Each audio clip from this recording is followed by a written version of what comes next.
Bike की चाबी हमने दे दिया। अब भाई दुख तो बहुत हो रहा है बाइक छोड़ते हुए, लेकिन क्या करें। तो पहले 3-4 दिन तो आपकी बाइक ऐसे ही खड़ी रहने वाली है। जो चीज़ वो बोलेंगे चेंज करने को वही हमको चेंज करके दी जाएगी। यहाँ पे हमने दे दी अपनी bike. Hello guys, welcome back to my YouTube channel YWB vlogs. तो भाई जैसे कि लास्ट वीडियो में आपने देखा था कि हमारा हो गया था क्रैश, तो आज मैं जा रहा हूँ इस अपनी बाइक को लेके सर्विस सेंटर। देखते हैं जो अपना इंश्योरेंस क्लेम है अपने को मिल पाता है नहीं मिल पाता, या फिर क्या होता है क्या कुछ नहीं होता, सब कुछ आपको सर्विस सेंटर चल के दिखाते हैं। तो निकले तो हम हमारे साथ आ गया, अपाचे वाला भाई भी खड़ा हुआ है। तो चलो चलते हैं भाई। अब पूरे रास्ते मैंने इसलिए वीडियो रिकॉर्ड नहीं करी भाई कि पूरे रास्ते ना बिल्कुल ही मतलब बहुत ज़्यादा स्लो लेके आनी पड़ी भाई, क्योंकि ना इसके आगे की ब्रेक में दिक्कत आ गई। एक्चुअली ना ABS की तार कट चुकी है। ABS की तार कटने की वजह से क्या हो रहा है, ब्रेक ढंग से लग नहीं रही, और ऊपर से मैंने आपको बताया कि सस्पेंशन वगैरह की जो दिक्कत है कुछ, उससे क्या हो रहा है कि आगे की ब्रेक लगाते के साथ ही ना बाइक आगे से ऊपर की तरफ उठ रही है। तो मतलब इतनी सारी दिक्कत है ना, उस वजह से इसको बहुत ही ज़्यादा धीरे चलाना पड़ रहा है हमको। बाकी तो चलो यार, मैं आपको सीधा सर्विस सेंटर पहुंच के मिलता हूँ। अभी तो हम पहुँचे हैं करोल बाग से झंडे वालन की तरफ जा रहे हैं, बस मुश्किल से मुश्किल 5 मिनट का रास्ता रह गया है। पर स्टिल चलो आपको मैं सीधा पहले हम जाएंगे वहाँ पे शोरूम में जाएंगे। शोरूम में जाके एक भैया उनसे बात करेंगे, ज़रा देखते हैं क्या होता है। फिर आपको मैं डायरेक्ट सर्विस सेंटर पे मिलूँगा, ठीक है भाई। तो देखते रहना आगे फिर। तो भाई देखो, बाइक का जितना इंश्योरेंस वाला पेपर वर्क था हो चुका है पूरा। बाइक की चाबी हमने दे दिया। अब हमारी बाइक देखते हैं कितने दिन के लग जाएगी, क्योंकि वैसे तो हमको बोला गया है कि 15 दिन मिनिमम होता है भैया, और 15 से ज़्यादा भी लग सकते हैं, 15 से कम भी लग सकते हैं। क्योंकि अभी बाइक हमने दी है तो पहले इसका सर्वे होगा, चेक करेंगे इंश्योरेंस वाले आके कि क्या क्या चीज़ चेंज होंगी, वो वही बताएंगे यहाँ पे। जो चीज़ वो बोलेंगे चेंज करने को वही हमको चेंज करके दी जाएगी, जो वो नहीं बोलेंगे वो नहीं दी जाएगी। बाकी भाई हमने जो बाइक दी है अपनी, वो दी है इस वाले सर्विस सेंटर पे, जो कि हीरो एजेंसी इसके नाम से है, करोल बाग में। यहाँ पे हमने दे दी अपनी बाइक। बाकी थोड़ी बहुत मैं एक काम करता हूँ, 2 फ़ोटो ले लेता हूँ, जहाँ से अभी जैसी भी है वैसे फ़ोटो ले लेता हूँ। क्या पता कि यहाँ पे दोबारा ना गिर जाए ना बाइक, तो एक फ़ोटो वगैरह थोड़ी ले लेते हैं। बाकी बाइक तो दे दीजिए, कुछ ऑप्शन बचता नहीं है भाई, क्योंकि इंश्योरेंस क्लेम कराएंगे अब। और जो हमारा पेपर वर्क हुआ है ना भाई, वो पेपर मैं आपको एक बार दिखा दूँगा, कौन सा पेपर हमको भरने को बोला गया था वो आपको स्क्रीन पे मैं दिखा दूँगा। और साथ साथ हमारा जो एस्टिमेटेड रिपेयर वैल्यू है वो है भाई 15,000 रुपये। तो बाकी देखते हैं कि क्या क्या पास होता है उसमें से, क्या क्या नहीं होता। बाकी चलो यहाँ से निकलता है, मैं आपसे बात करता हूँ सीधा। बाकी तब तक आप ये पेपर देख लो जो उन्होंने हमसे फिल करवाया था फॉर्म इंश्योरेंस वाला, फिर आपसे मिलता हूँ मैं। तो भाई देखो, बाइक तो अपनी लगा दी है। अब यहाँ पे है अपनी भाई अपाचे, तो निकलने लग रहे हैं यहाँ से वापसी। अब भाई दुख तो बहुत हो रहा है बाइक छोड़ते हुए, लेकिन क्या करें, ठीक तो करानी है, इंश्योरेंस पे देनी पड़ेगी। बाकी देख लो, हमने यहाँ पे खड़ी कर दिया, चाबी उन्हीं के पास है, पेपर वर्क हमारा हो चुका है सारा पूरा। तो अब निकलते हैं यहाँ से। देखो भाई, अब जो होगा जितना टाइम लगना होगा लगेगा, हम कुछ कर नहीं सकते, चलते हैं। अब थोड़ा ना यहाँ पे करोल बाग के एक बार मार्केट चलते हैं। ये अपाचे भाई के जो आपको याद हो, थोड़ी पिछली वाली वीडियोज़ में ना भाई का जो एग्जॉस्ट लगा हुआ था उसका DB कलर गिर गया था। तो एक बार DB कलर पता करते हैं, DB कलर मिल जाता तो बेटर है। फिर भाई क्या करेगा, वापसी एग्जॉस्ट लगवा लेगा। नहीं मिलता तो कोई बात नहीं, भाई ने स्टॉक तो लगाए रखा है साइलेंसर। तो चलो मार्केट में चलते हैं, फिर आपको दिखाते हैं। अगर किसी दुकान पे अगर हमको मिलता है ना DB कलर तो देखते हैं, नहीं तो आपसे मैं सीधा करोल बाग जैसे निकलेंगे ना तब मिलता हूँ। चलो बाकी कोई बात नहीं यार, चलो जो होना था हो गया। बाकी हाँ, 2-4 बंदों ने भाई ये भी कमेंट करा था कि उनके साथ भी सेम दिक्कत है। अब एक भाई कह रहा था कि उसको 2 या 3 दिन में बाइक मिलने वाली है। एक कह रहा था कि भाई उसको बाइक मिलने में टाइम था, तो उसने अपने पैसे दे के ठीक कराई 6-8 हज़ार रुपये। तो भाई देखते हैं मेरे साथ क्या सीन होता है क्या नहीं होता। मैंने आपको दिखा तो दिया वो पेपर जो मेरे से भरवाया था, और मेरा जो टोटल वो है ना रिपेयर कॉस्ट आई थी, वो आई थी 15,000 रुपये की। तो बाकी देखते हैं क्या होता है क्या नहीं होता, सब कुछ आपको अपडेट मिलती रहेगी। बस होप है कि जल्दी बाइक ठीक हो जाए। तो चलो आपसे मैं थोड़ा आगे मिलता हूँ। तो भाई बाइक तो हमने दे दी, और मार्केट में हम घूम रहे थे तो हमको एक DB कलर मिल भी गया भाई के एग्जॉस्ट के लिए। अब बाकी घर जाके देखेंगे कि वो एग्जॉस्ट में लगता ही नहीं लगता, वो तो डिपेंड कर ही जाएगा। कोई बात नहीं, चलो हमारा जितना काम था करोल बाग का बाकी सारा हमने निपटा दिया। अब आपको बताता हूँ पूरी बाइक की बात। तो वैसे तो यार मेरा मन था कि मैं सर्विस सेंटर में भी वीडियो बनाऊंगा जाने से पहले, जैसे कि मैंने बताया था। लेकिन दिक्कत ये हुई कि सर्विस सेंटर पहुंचने के बाद ना इतना ध्यान ही नहीं रहा कि मैं वीडियो बनाऊं, क्योंकि जल्दबाजी थी मेरे को कि भाई इंश्योरेंस फटाफट हो जाए।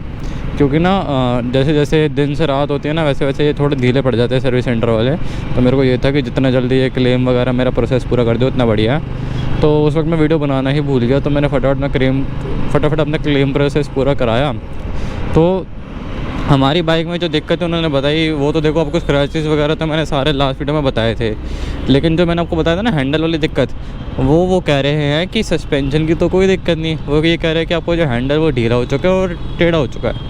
ठीक है, और मतलब वैसे तो उनको भी कुछ कन्फर्म था नहीं, लेकिन मगर उन्होंने ये कहा था कि आपकी सस्पेंशन हमारे को ख़राब नहीं लग रही, आपका हैंडल मुड़ा हुआ लग रहा है और हैंडल थोड़ा ढीला हो गया, उस चीज़ की दिक्कत लग रही है। अब बाकी देखते हैं भाई। देखो उन्होंने बोला है कि जैसे वो आज मेरा वो डाल देगा क्लेम के लिए कि हमको इंश्योरेंस क्लेम चाहिए हमारी बाइक का, तो उनके पास 2 या 3 दिन में वो आ जाएगा। सर्वेयर होता है कि इंश्योरेंस वालों की कंपनी की तरफ से जो आके बाइक को सर्वे करता है, जो हम अपनी वो बताते हैं ना पूरी भाई की ऐसे ऐसे बाइक गिरी थी, वो आके क्रॉस चेक करता है कि जो हमने बताया कि जिस हिसाब से बाइक गिरी है, तो वो पहले ना उसको क्रॉस चेक करते हैं कि हाँ जिस हिसाब से बाइक गिरने का उन्होंने बताया बाइक पे वहीं डैमेज हुआ है, कहीं और भी हुआ है। उससे पहले वो क्रॉस चेक करते हैं कि हाँ भाई स्टोरी ठीक बता रहे हैं हम या नहीं बता रहे। ऐसे करके ना थोड़ा इंश्योरेंस का वो होता है, प्रोसेस होता है। फिर उसके बाद जो सर्वेयर होता है वही उनको बताते हैं कंपनी वालों को कि ये पार्ट चेंज करना, ये पार्ट चेंज मत करना। उसी बिहाफ पे कंपनी चेंज करती है। बाकी पहले कंपनी क्या करती है, जितनी भी दिक्कत हमको लगती है ना हमारे साइड से, वो पूरा अपने इंश्योरेंस वाले पेपर पे लिख लेती है कि ये सारी चीज़ें सर्वेयर को बताई जाएगी। सर्वेयर अगर बोलता है कि चेंज करना है तो सर्वेयर के बोलने पे चेंज हो जाएंगी, वरना नहीं होंगी। ऐसा कुछ प्रोसेस रहता है। तो हमको बोला तो ये गया है कि देखो आज फ्राइडे, हमने जो फ्राइडे को बाइक दी है अपनी, तो हो सकता है वीडियो फ्राइडे नहीं तो सैटरडे या संडे में देख रहे हो, लेकिन हमने फ्राइडे को बाइक दी है। तो उन्होंने बोला कि देखो सैटरडे संडे को तो सर्वेयर आता नहीं है, तो सर्वेयर आएगा तो मंडे आएगा या मंडे के बाद आएगा। तो पहले 3-4 दिन तो आपकी बाइक ऐसे ही खड़ी रहने वाली है, क्योंकि उसके बाद फिर जब भी सर्वेयर आएगा, सर्वेयर पहले पूरी चेक करेगा, क्रॉस चेक करेगा, फिर हमको बताएगा कि हमको क्या इसमें ठीक करना है। फिर जब वो बता के जाएगा तो उसके बाद जो पार्ट्स बोलेगा चेंज करने वाले, वो पार्ट्स हम देखेंगे कि वो अवेलेबल है या नहीं। होंगे तो कर देंगे, नहीं होंगे तो आपके पार्ट्स वो करेंगे, ऑर्डर करेंगे। और ऑर्डर करने के बाद पता नहीं कितने दिन में आए। तो उसने मेरे को बोला है, जो हमारा भाई था इंश्योरेंस वाला, जो हमारा भाई था, वो भाई भी काफ़ी सही था वैसे। हमारा हीरो वाला जो भी था सर्विस सेंटर पे, उनका नाम शायद अमित था, तो वो भी काफ़ी सही थे। तो उन्होंने बोला यार कि देखो वैसे मिनिमम 15 डेज़ होते हैं, लेकिन हो सकता है, कुछ भरोसा नहीं, कि हो सकता है आपकी बाइक हो सकता है पहले ही ठीक हो जाए, उससे 15 दिन से पहले बाइक ठीक हो जाए, हो सकता है 15 दिन से ज़्यादा ले ले। तो उन्होंने बोला कि देखो अभी कुछ एस्टीमेट हमको पता नहीं है, हम कुछ बोल नहीं सकते, लेकिन हाँ आपको एक वो बता दिया कि किसी भी बाइक का मिनिमम पीरियड 15 दिन होता है, कि 15 दिन में इंश्योरेंस क्लेम हो जाता है, मतलब जो भी होता है सब कुछ वो रिपेयर हो जाता है। बाकी डिपेंड करता है अवेलेबिलिटी ऑफ पार्ट्स पे, कि पार्ट्स कितने अवेलेबल है कितने नहीं। वैसे तो हमारा जो मीटर है, मीटर अगर वो रिप्लेस करते हैं तो 160 वाला लग सकता है, क्योंकि 160R जो होती है एक्सट्रीम, उसमें भी सेम मीटर है जो एक्सट्रीम 125R में है, तो उसकी कोई दिक्कत नहीं। मेन दिक्कत आती है भाई उसकी जो टंकी है ना हमारी बाइक की, वो टंकी पे जो स्क्रैचेज़ हैं उसकी दिक्कत है। अगर तो वो बोलते हैं कि हाँ टंकी वाले पार्ट को, उतना पार्ट जहाँ पे स्क्रैच है वो चेंज करना है, तो उसका मेरे को लगता है थोड़ा दिक्कत होगी, क्योंकि देखो बाइक ढंग से अभी अवेलेबल नहीं है हर जगह। अभी हर जगह ढंग से बाइक अवेलेबल नहीं है, तो उसकी टंकी का पार्ट एक हल्का सा, एक सिर्फ पार्ट कहाँ से आएगा, तो मुझे लगता है फ़िलहाल में उसकी दिक्कत होगी। बाकी देखते हैं यार कैसा रहता क्या नहीं रहता। अब मेरे को थोड़ा ये दिक्कत है कि आपके लिए मैं व्लॉग कैसे लेके आऊँगा, क्योंकि देखो रोज़ मैं करोल बाग जा नहीं सकता अपनी बाइक देखने के लिए, ठीक है ना। बाकी मैंने बीच में सोचा है और भैया से भी बात करी कि भैया मैं बीच में थोड़ा टाइम हो सकता है 1-2 बार आऊँगा बीच में अपनी बाइक देखने, उसके ऊपर वीडियो बनाने, अपडेट देने की क्या क्या काम उसमें चल रहा है, क्या क्या नहीं चल रहा। बाकी आपको यार देखते हैं क्या क्या मैं कंटेंट दे पाऊँगा बीच में, क्या क्या नहीं। बाकी मेरे को बताना अगर आप मेरे से किसी का भी, जो भी मेरे को लास्ट वीडियो में कमेंट किए थे कि भाई हमारी बाइक भी क्लेम के लिए गई हुई है, उनकी बाइक अभी आई या नहीं आई, या किसी के साथ ऐसे हुआ उसने अपना क्लेम कराया था तो उसको कितने दिन बाद मिली थी, मेरे को पूरा बताना। बाकी भाई देखो अभी तो हम अपाचे पे अपने भाई की, और देखो चलो अच्छी बात ये है कि अपने पास अपनी पैशन भी है घर पे और अपनी एंटॉर्क भी है, तो इतनी कोई दिक्कत होने नहीं वाली अपने आप को, इतनी कोई दिक्कत अपने आप को होने नहीं वाली। क्योंकि देखो एक्सट्रीम तो चलो अब चली गई जितने दिन के लिए जानी थी, अब हम चलाने को हम चलाने को पैशन भी चला सकते हैं, एंटॉर्क भी चला सकते हैं, दोनों ऑप्शन अपने पास है। लेकिन स्टिल एक्सट्रीम हमारी ब्रांड न्यू बाइक थी, सिर्फ 2 महीने होते, और आपको एक चीज़ बताऊँ, उसकी ना पक्की RC तक नहीं आई थी, सिर्फ उसकी अभी कच्ची RC मिली हुई थी शोरूम की तरफ से, और अभी हमारा क्रैश हो गया यार। चलो लेकिन अब जो होना तो हो गया, उसमें हम कुछ कर नहीं सकते। एक बात मैं आपको और बताता हूँ भाई, जो हमारा रिपेयर आया था ना, रिपेयर बिल कॉस्ट, उसमें ना हमको भैया ने बताया, वो वाले भैया ने, कि देखो अगर आपके एग्जॉस्ट पास हो जाता है सर्वेयर की तरफ से कि एग्जॉस्ट चेंज होना है, तो एग्जॉस्ट ही सिर्फ 25,000 रुपये का है, एक्सट्रीम 125R का। ये सुन के भाई मैं तो बड़ा हैरान हो गया कि 25,000 का सिर्फ एग्जॉस्ट, मतलब बाइक की कीमत जो टोटल प्राइस है 1,18,000 है, उसमें से 25,000 का सिर्फ एग्जॉस्ट है। मतलब ये भाई सुनकर मैं काफ़ी सरप्राइज़ रह गया था। बाकी जो भी अपना बिल आएगा, टोटल बिल आएगा, उस पर 10% हमारा मतलब लगेगा। जैसे एग्जांपल के लिए अगर 15,000 रुपये का मैं बिल बता रहा हूँ, तो हो सकता है अगर सिर्फ 15,000 का पूरा आए तो उस पर 10% लग के 1,500 रुपये हमको देना पड़ेगा अपनी जेब से, बाकी सारा कवर हो जाएगा। ऐसा होता है इनका इंश्योरेंस वालों का स्कीम ना। बाकी 15,000 जो मैंने आपको बताया वो हमारा एस्टिमेटेड बिल बन रहा है, जो पार्ट्स हमारे डैमेज है उसको मिला के। बाकी वो देखा जाएगा कि सर्वेयर आके कौन से पार्ट्स को पास करता है, कौन से पार्ट्स को फेल करता है कि ये पार्ट्स ठीक है रिप्लेस हो सकते हैं, ये नहीं हो सकते, उस पर डिपेंड होकर फिर फाइनल बिल बनेगा। तो ऐसा कुछ होने वाला है हमारा इंश्योरेंस प्रोसेस।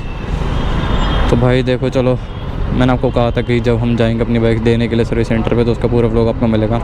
तो इस व्लॉग को मैं यहीं पे फिर एंड करता हूँ, क्योंकि इस व्लॉग में फिर इससे ज़्यादा कुछ है नहीं हमारे पास आपको बताने के लिए, आपको दिखाने के लिए। तो होप करता हूँ आपको आज की वीडियो पसंद आई होगी। बाकी मेरे कमेंट सेक्शन में बताना जो मैंने आपको बोला कि अगर आप में से किसी को पता हो क्लेम प्रोसेस या फिर अपनी बाइक क्लेम के लिए दी हो, उनको मिल गई हो, सब कुछ मेरे को बताना कमेंट सेक्शन में। तो होप करता हूँ आपको आज की वीडियो पसंद आई होगी। और अगर आपको आज की वीडियो पसंद है तो प्लीज़ वीडियो को लाइक करना, शेयर करना, चैनल को सब्सक्राइब करना भूलना। Thanks for watching.